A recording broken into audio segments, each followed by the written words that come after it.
We're speaking now with Butch Thompson, who is the head baseball coach at Auburn University. Coach, we visit about Bigger Than Ball and the foundation. What does the Bigger Than Ball Foundation mean to you? Bigger than ball, the foundation for me. Um, I saw the vision of Will Lowry and wanting to provide a space, a connection.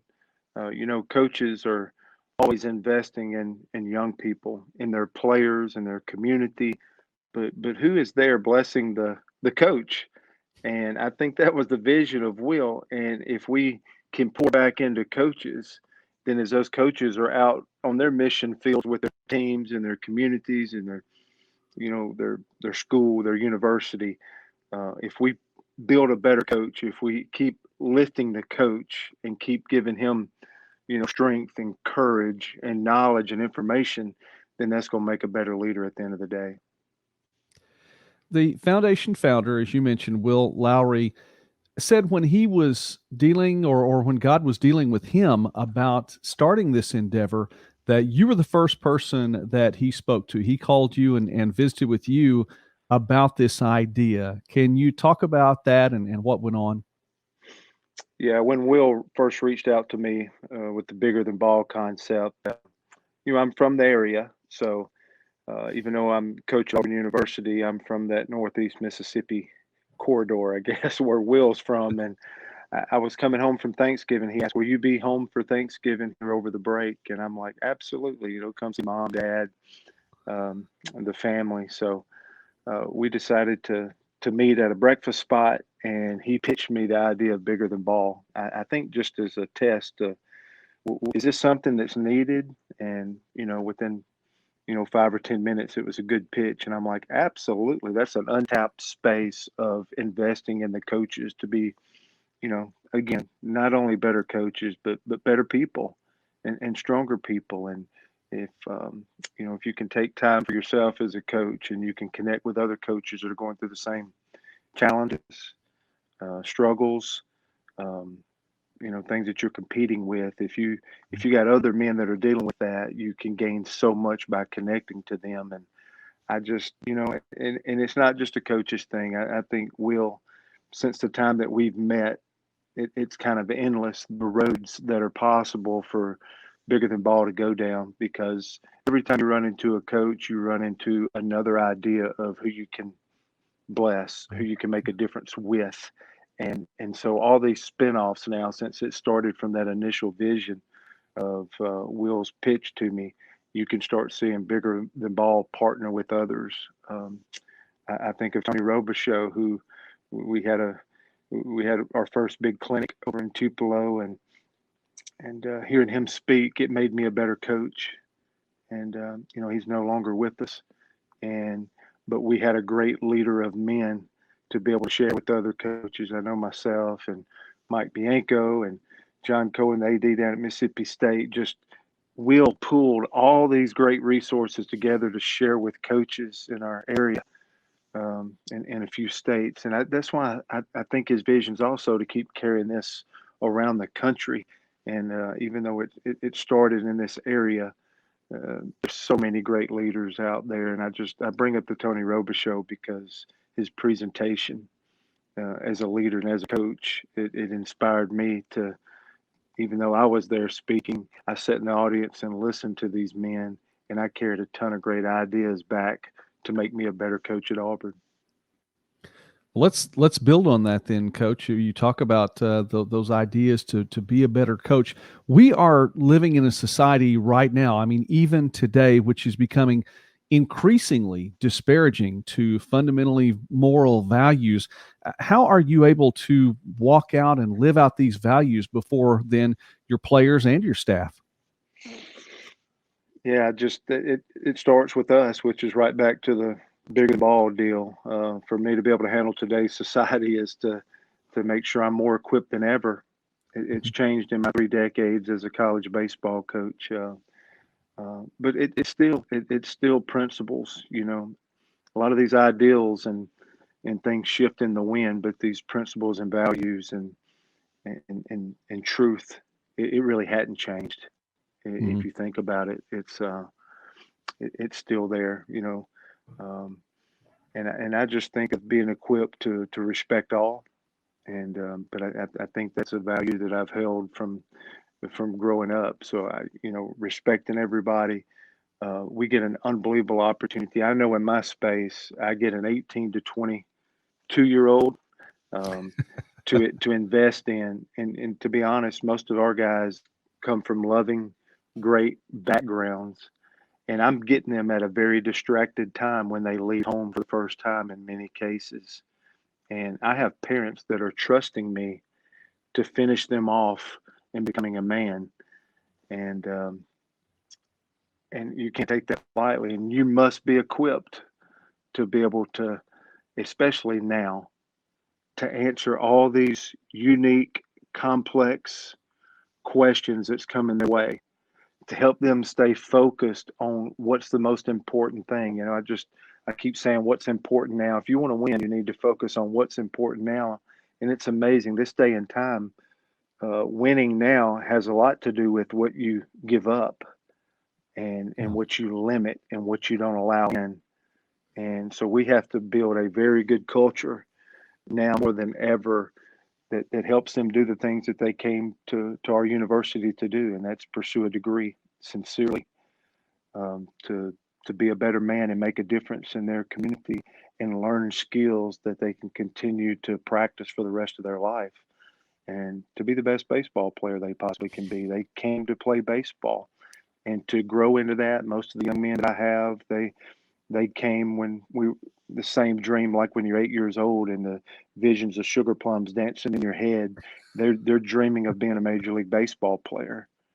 And with all the distractions today, you have to understand if that's really your pursuit to make a difference, to sincerely pursue a degree, and to try to become a major league baseball player, there's not a lot left at the end of the day to spread out your time because to really build your mind, your body, your soul, your craft, and your team, it is a huge, huge investment that you sign up for. And our parents are trusting us to do that with them being away from home at a very unique time. So we have to be on our toes, and we have to use all the resources that we have around us to continue to educate.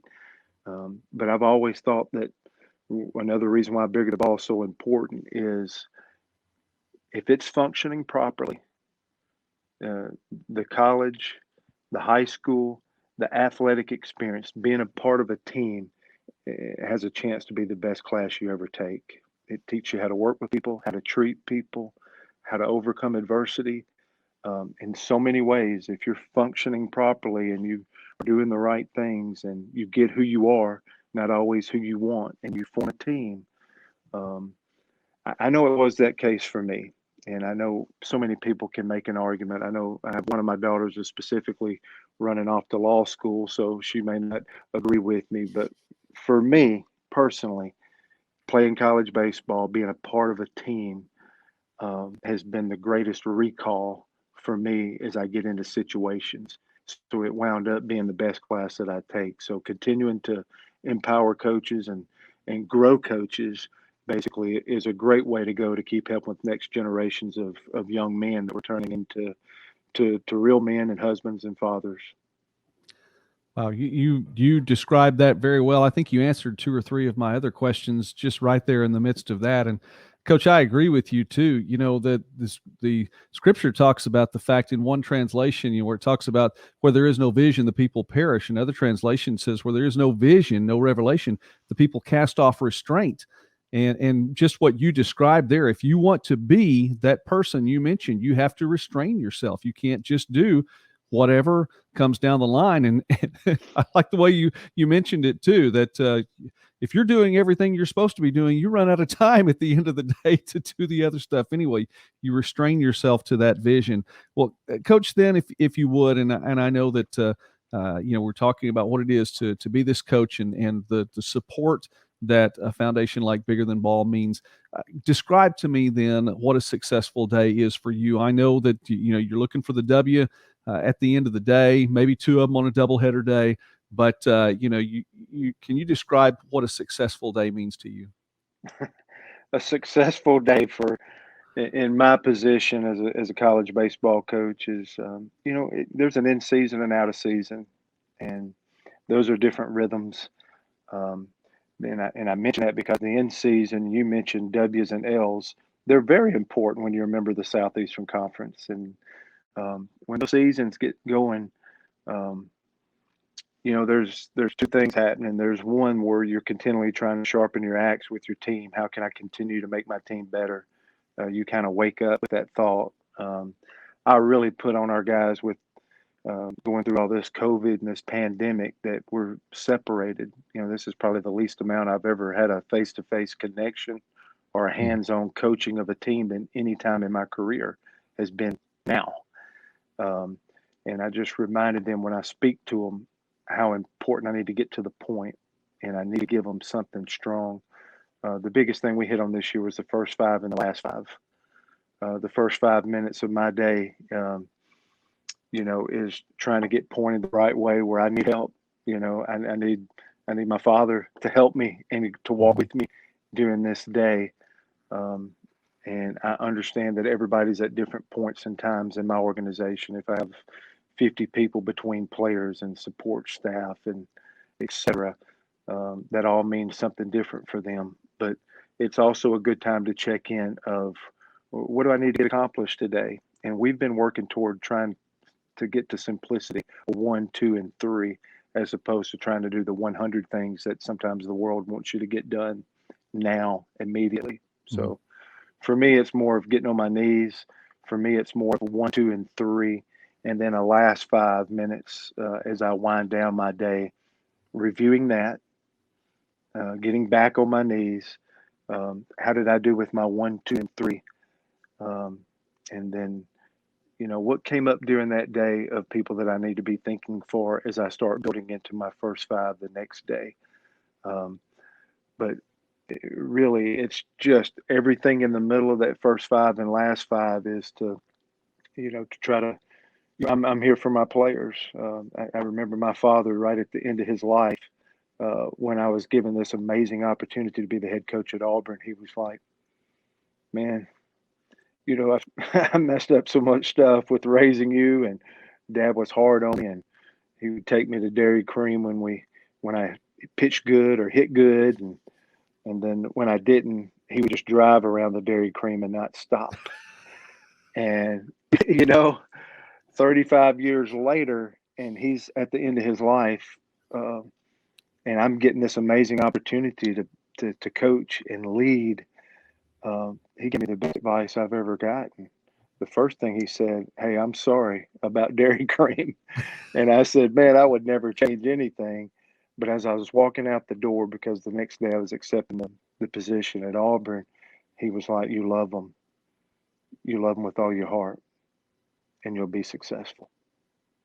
He gave me something simple, Mhm. and gave me one of the most profound things that I recall on. We're in a season now where, um, the last full season we had, we go to a College World Series. We're in a moment right now to where it's hard to win a ball game, and you go through all these things. And if I could keep it simple and stay focused on what I'm doing between the first five and the last five, just continue to make a difference, continue to help them build a craft, and continue to love my players, that everything's going to work out. And so I love and I'm appreciative and I'm thankful for my father today, that during my hard times, he gave me a very singular encouragement at the end of the day that I can hold on to during tough times. I want our players to have that. I want them to be able to have that one thing that they can hold on to get them through, because the one thing I hadn't figured out as a coach yet, where I've still got to grow, is where I can't protect them from adversity. I Right. can't stand in the box and have that at bat for them. I can't go back and find that wall and catch it. I can't with this when it's a 3-2 count and the game's really screaming for you to call and need to throw and execute and locate a breaking pitch for me to be able to perform that skill for them. But I can love them like crazy until they get to those moments and can win those moments. Well, Coach, I appreciate that. I've learned a lot today, and I appreciate you. Success to you then as you endeavor to do those things that you mentioned. And I wish you well in that. Success to you and your team this season and beyond. And thank you, Coach Butch Thompson, for visiting with us today here as we talk about bigger than ball and what it is really to be a blessing to other coaches and know that it is bigger than ball.